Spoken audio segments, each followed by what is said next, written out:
Hi guys, so I'm starting my March vlog with writing down every single book that I want to read.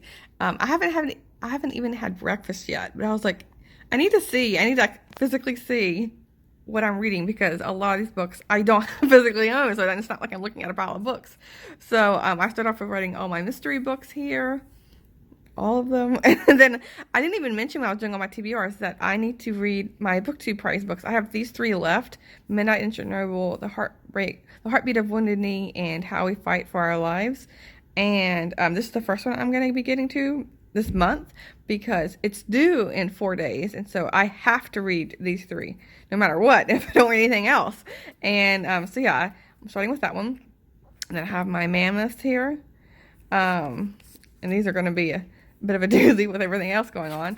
And then I have all of my middle grade books. And these are like going to be my relief. I added one more. I was watching someone on books, I can't remember who, but they were talking about this book. And so I was like, I'll see if I can add that in. Because a lot of these I'm going to be listening to on audiobook, except for this first bit. There's these three right here, The Dark Frigate, Tales from a Silverland, and Dream Coach, are my Newbery winner and runner-up books that are on Hoopla as ebooks. So yeah, but everything else, except for maybe a couple, are all going to be audiobooks. And so, like I mentioned before, almost all of my audiobook time is while I'm at work. And so I have about 6 hours per day at work. And so that's a lot of listening time. And a lot of these are at most probably 5 hours. And I listen to them. I don't often listen to them on double speed, like 2 times speed. I often do like 1.5. It just depends on the narrator, how fast they're talking. But yeah, at least 1.5 speed. So I don't know, that's like what, like 3.5 hours, 4 hours, something like that. And so yeah, I can get through a lot of these, if not more. So yeah, I thought I would start off the vlog with talking about this crazy TBR. I normally don't write everything out like this, but I was like, I need to, so I don't forget anything. I mean, these, of course, I'm not gonna like be heartbroken if I don't get to everything, but or if like my library doesn't have a copy of like one of these and switch it over. But I just checked this morning. I've been focusing this morning also on like correlating this list with my library app to make sure I can get everything. Like there was just one I had to switch up almost midnight.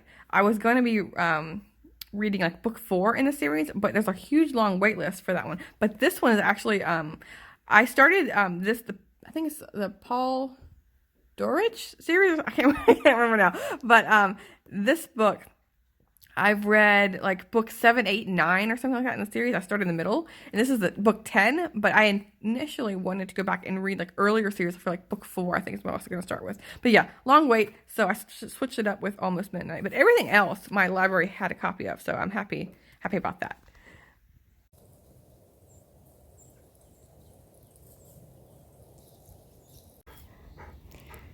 Hi guys, so it is now around 2 o'clock on Sunday, and I'm out enjoying a really nice walk.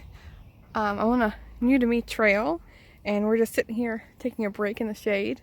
It's nice and sunny, around like 60 degrees, and yeah, I'm just really enjoying it. I started reading or listening to Alanna, the first something about Tamora Pierce, and this is an author that I've been meaning to read. I've heard a lot about, and so I thought I would give it a shot. And so far, it's following the main character wit's has switched places with her brother because she wants to be a knight and he wants to be a sorcerer. So yeah, it's entertaining. And then along this walk, I found a little free library. So I picked up again The Killer Angels by Michael Shara.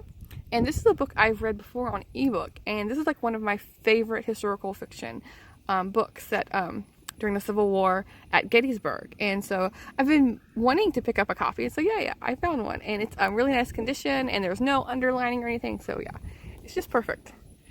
So we're just sitting here listening to the birds, taking a little break.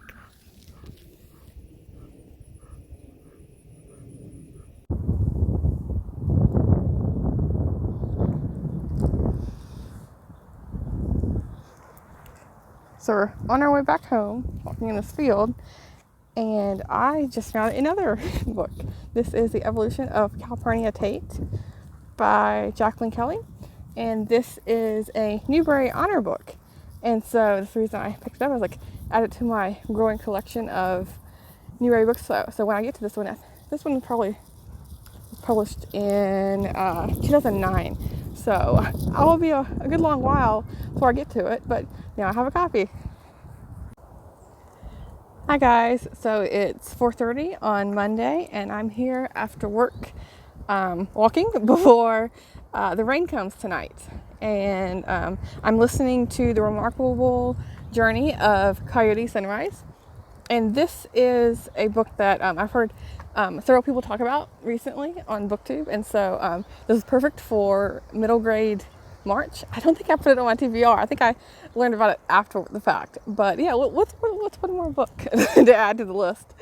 So yeah, it's about a young girl who, she's done an interesting journey. Her dad and her changed their name to, she's Coyote and he is Rodeo. And they are on the road in a school bus driving all over America because something tragic happened in their family. And the father just couldn't take living in their hometown anymore. He needed to make a break. And so his daughter is along for the ride. And along the way, we're meeting lots of interesting people who also need some help. And so what I really like about this book is how nice and kind Coyote and her dad are to people and strangers. They're very welcoming, and they have these like really cool 3 questions they ask any visitor, anyone that they want to take along with them.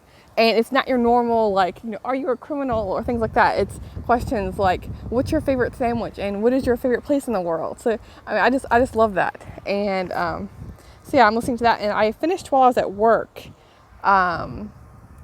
Alanna, the first adventure, and I thought it was just okay. I mean, I think I would have liked it more if I was a kid reading it, but yeah, I would say like a 3-star. The story, it ended pretty quick. I thought I listened to it on audio, and I think it was something like 6 hours or something. I don't know how many pages that is, but yeah, the story, I mean, I liked it. It's just, yeah, it wasn't fantastic, but I think I would like to, yeah, like I said, a lot more if I was a kid reading one of my first fantasy books. So I know, like, Tamora Pierce is like, you know, beloved author, and so yeah, I think I'll pick up something else by her. Maybe not that series, but another series. She has like quite a few when I was looking on Goodreads. So yeah, I'm just going to continue my walk here and enjoy being outside.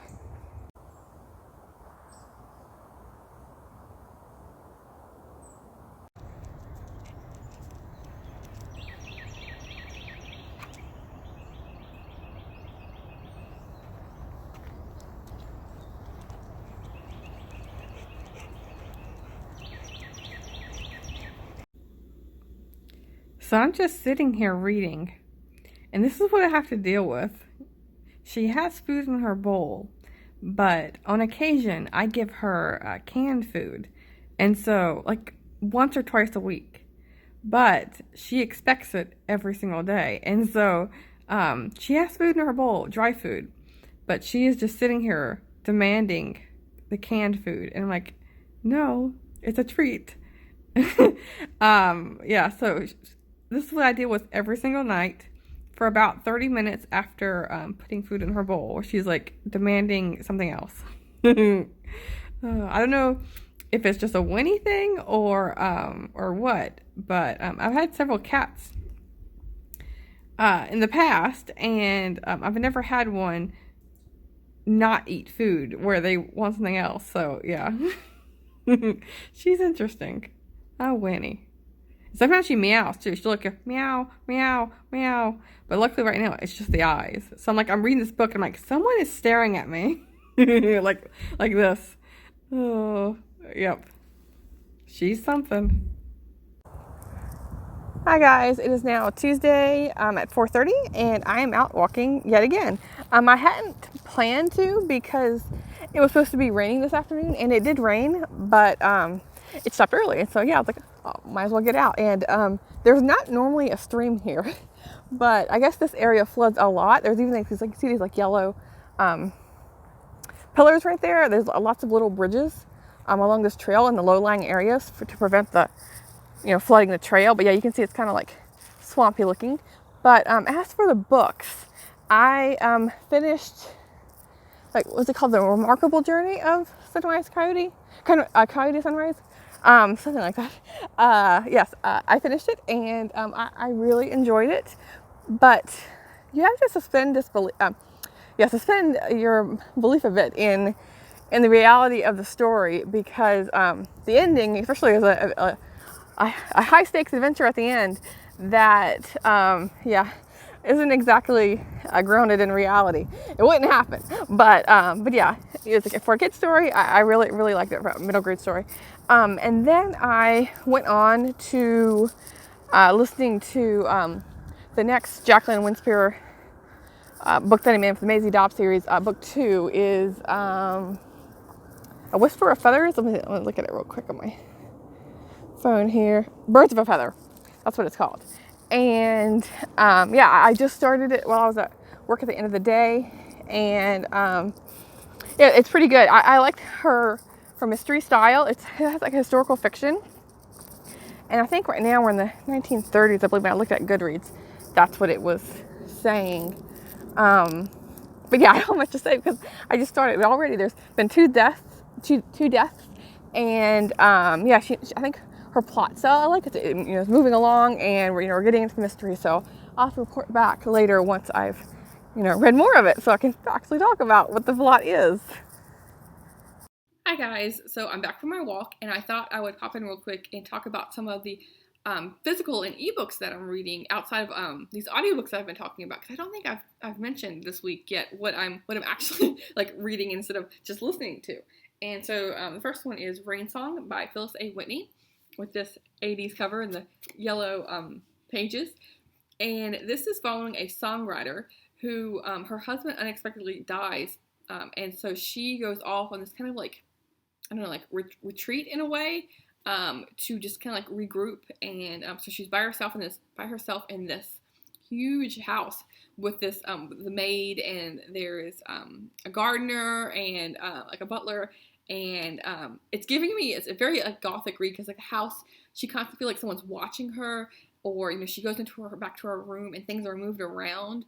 And so something fishy is going on. We haven't figured out yet what it is, but she was given this like retreat to go to by her father's ex-girlfriend, all like out of the blue, seeks her out, and right at the time when she needs an escape, to offer this house for her to go to. And so yeah, like what's up with that? Like because she knew nothing about this woman prior to this woman contacting her, because it's not like her father's gonna talk on and on about all his old ex-girlfriends. So yeah, we'll see how this goes. And then I started The Untold Story of the World's Greatest Nuclear Disaster, Midnight in Chernobyl by Adam Higginbotham. And this book I can't talk about. I have to wait till April 1st, and then you'll hear all about it. I just want to mention that I'm reading that book. And then this last one is Stalked in Conrad County by Rachel Lee. This is a romantic suspense book published by Harlequin. And this is my first romantic suspense that I've read in their like line here.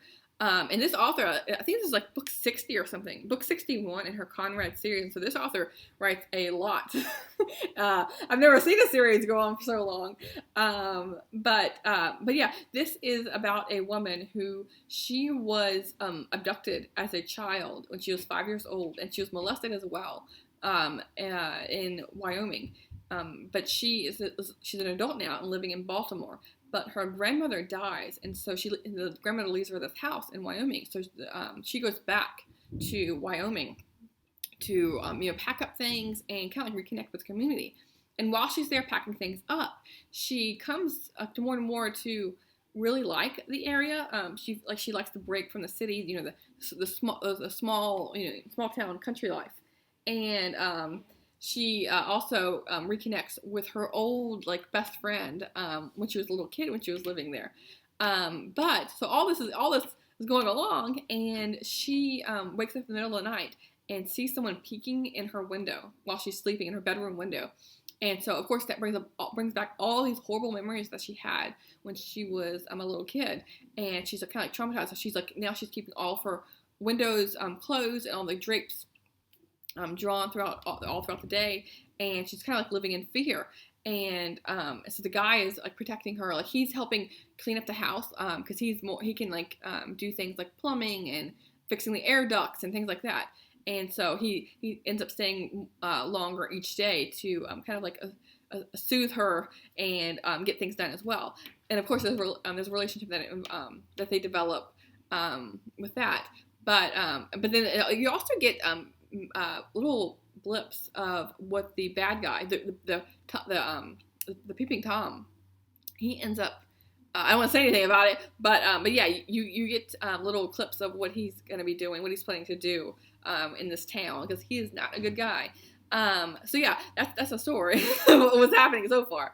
I will say that this author, I don't know if it's all of her books, but in this book in particular, it's very much overwritten. She keeps repeating herself. Like, for example, the woman here, she, talks about how she's traumatized and how this peeping Tom is like really stir things up for her. And she says that again and again and again. It's like every 3 or 4 pages it's talked about. And the guy too, he's like, oh, I need to protect her, or I'm glad I'm here right now. And so he keeps talking about that too. We're very, very, very much repetitive throughout this whole book so far. But the story itself is good.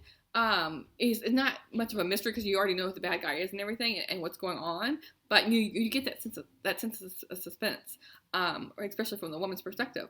But yeah, this could have been cut in half, I think, honestly, with this repetition. Every time it keeps popping up with like her, oh, I'm so scared, this is bringing back memories. I just like skim over that paragraph because like I've already read that like 2 pages ago. But yeah, I'm happy to have picked up a romantic suspense, and I will for sure pick up more from this line. If I don't end up liking this book that much, I want to pick up more about this this romantic suspense line. So yeah, on to the next day. It's a red-tailed hawk. Hi guys, it is now 3:30 on Friday, and I'm actually sitting in front of the camera and filming something. My Friday has been kind of rough. As I mentioned on my Friday Reads video, briefly, I had a lot of problems with my upstairs neighbor, and I've mentioned this a couple of times through my filming, and this has been an ongoing problem with them for months and months, where there's a bunch of young kids, and they're running around screaming in the middle of the night. There's just no bedtime, and so it could be like 2 or 3 in the morning, and they don't care. They're still up, and so I've had to get the police involved, calling them to come and giving them noise complaints and talking with my apartment management, and finally they're gonna be gone in 30 days. I'm like, yay! I'm so glad I can finally get a solid 8 hours sleep in 30 days. Hopefully sooner, but yeah, whatever. I mean, at least I know there's an end in sight here. Because I've lived in apartments, I mean, almost all of my adult life, and I've lived in top floors, and I've lived beneath people, and I've never had problems like this. It's not my apartment, it's like just the people who are there. But yeah, I've never had to go to this length of to like constantly talking about this for it to be resolved. But yes, anyway, hopefully after some sleep I will have a really nice weekend. But yeah, I came home from work a bit early because I had to meet up with my apartment management, but that gives me a little bit extra time for reading. I've already got in a walk. I didn't film that because I think I've got enough clips this week for that. But it's really like dark and gray outside. But I think the rest of the weekend is supposed to be not raining, so that'll be nice. Pretty kind of cold, but at least there won't be any moisture on the ground, which my dog will like because he doesn't like stepping in those puddles. Like I think constantly being wet and annoys him because he's like really, really thick fur. I don't know if you can see that on camera, but he has like, you can like stick your hand like in his fur, especially like on his chest or on his like his shoulder area, and it can go in like for like 4 or 5 inches before you touch his skin. So anyway, as far as what my reading plans are for tonight is I'm going to be finishing up Rainsong by Phyllis A. Whitney.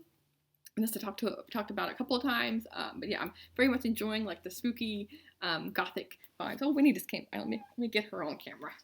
She just had a snack On Fridays, I give her her beloved canned food, and yeah, she's like, it's her Friday too, and so she's been over there eating that. But yeah, she's finished now. So she's back to visit with me, and giving me lots of cat hair flying all over in the air. But yeah, anyway, so I'm loving the spooky vibes. It's perfect for this gray, just gray weather, and so yeah, finishing that up tonight. And then when I was looking through, since I'm sitting in front of the camera, I don't think I mentioned this book this week, but I finished The Dark Frigate by Charles Boardman Hawes. This is for my Newbery Winter Prize and runner-up books. And this one, does it say what year? I can tell you, 1923. So this one is the 1924, I think, something like that, prize. And this was just okay. It's a pirate story, and I don't know, I've never really been that fond of pirate stories, but it's about a boy, and he is kind of like, he gets pushed out on his own. He's really young, and he thinks he's going to be a farmer, but then he just gets pulled into going on a ship, and he gets on with pirates. And my main thing with this is he didn't have a voice except at the very end. Everything just happened to him. He didn't make things happen, if that makes sense. And the story just dragged a bit as well, like in the middle, especially. Like it took a while for it to finally get going. And there were some murders in here as well that were kind of unexpected. I mean, it's a pirate story, but yeah. So this was just okay. And then actually, I DNF'd the other two books that I was supposed to read for the next year. The Silverland. I wrote it down. Let's see, because I have my handy dandy little list here. I had to keep track of everything I'm reading for March. The Tales from a Silverland and Dream Coach. Yeah, they were just not for me. I tried the first couple chapters of each of them, and I was just like, blah. Like, I'm not even going to talk about them here or describe them, because I'm just like, moving on to the next one. And the next one, it looks really good. So, it's actually one I'll have to purchase. So it better be good if I'm buying a book, because I never buy books. It was like $2. It's going to be like $2 on Amazon for the e-copy. It's like, okay, yeah, I can swing that. So yes. And then the other, so going back to the books I'm finishing, I might finish Midnight in Chernobyl. I have, I think, a little bit over 100 pages to go. But yeah, can't talk about this, but yeah, just mentioning, I'm going to be finishing this up, hopefully tonight. And then the other one, we'll see how my reading goes. I'm pretty tired. My eyes are a bit like fuzzy feeling, like that scratchy feeling. So we'll see which reading I get done. I might just like be, just like, like when you eat like a buffet, like your eyes are bigger than your stomach. I think my want to read is a lot more than what my eyes can handle. I might be audiobooking some things. We'll see. Like just sitting back and doing a puzzle or something. But this is Bewitched, Bothered, and Biscotti by Bailey Cates. If you can kind of sort of see that with this little cute cover. And this is about a witch in Savannah, and she works at a magical bakery where they use they spice their food with herbs, things that you would think of, like cinnamon, or different things like that, lavender, and that's supposed to help people with different, each element means something. And this she is at a picnic, and she discovers someone who's been murdered, and it turns out that this person is she's part of a woman's coven, and this is a man who is a part of the male, I don't know the word is, the term, whatever that is, for their wizard group. And so she's having a lot of problems solving the crime, because the living people that live in this group don't want her to find out any secrets about their group, their secret organization.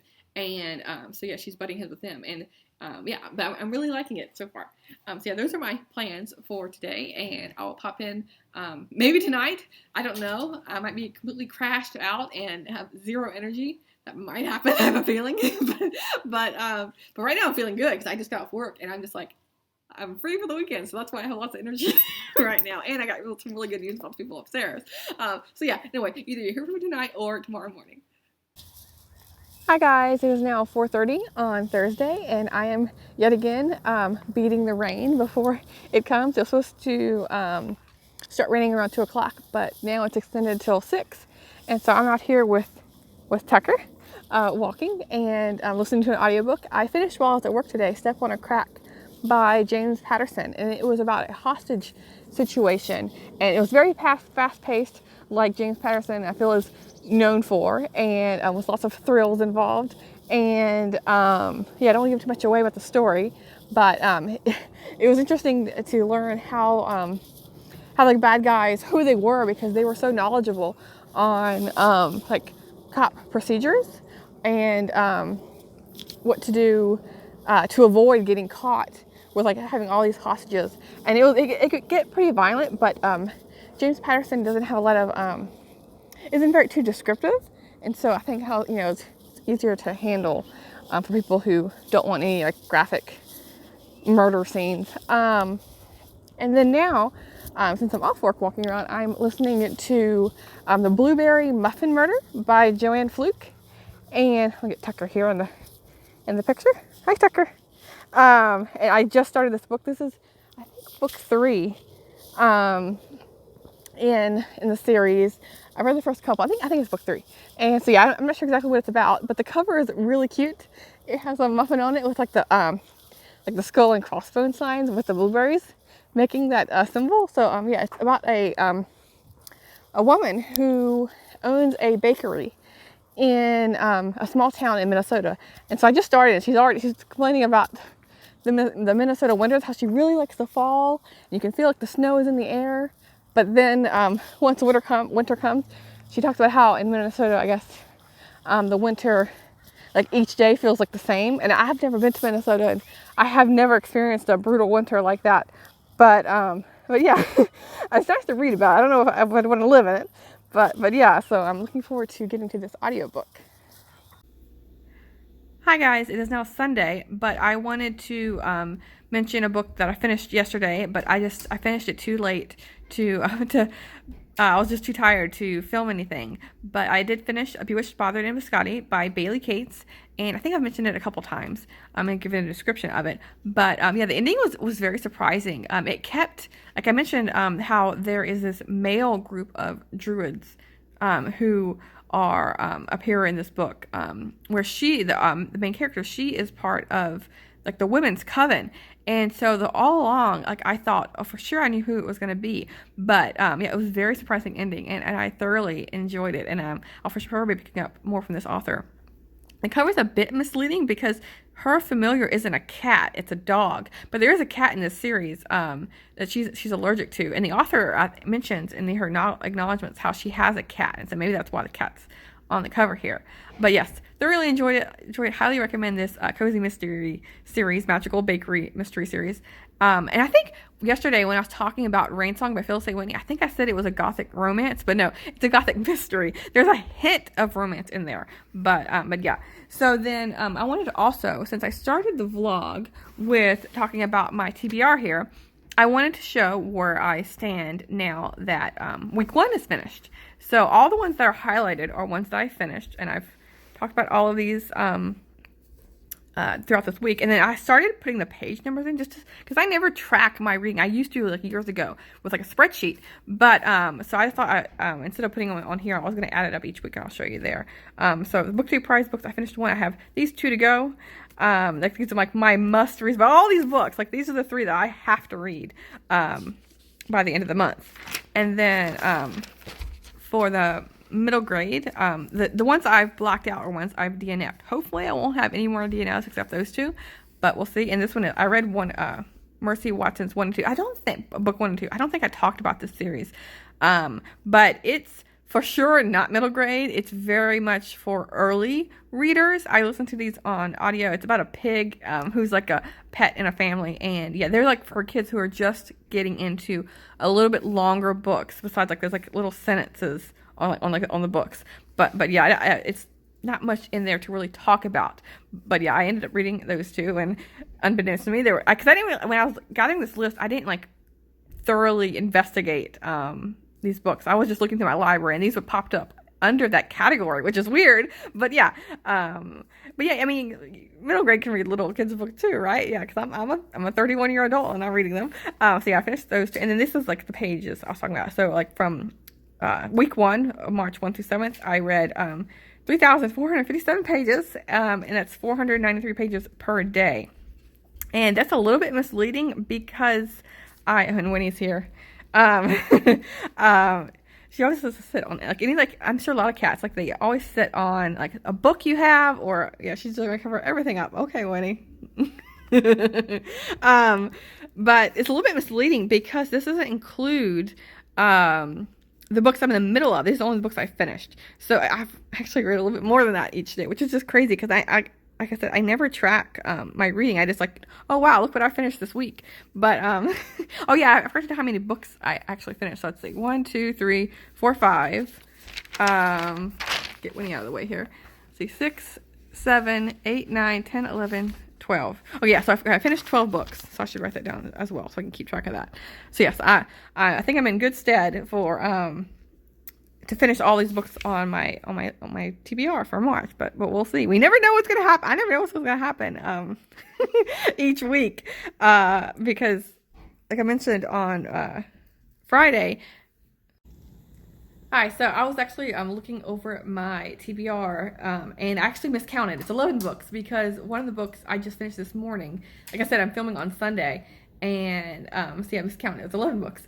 So anyway, here's on to week 2.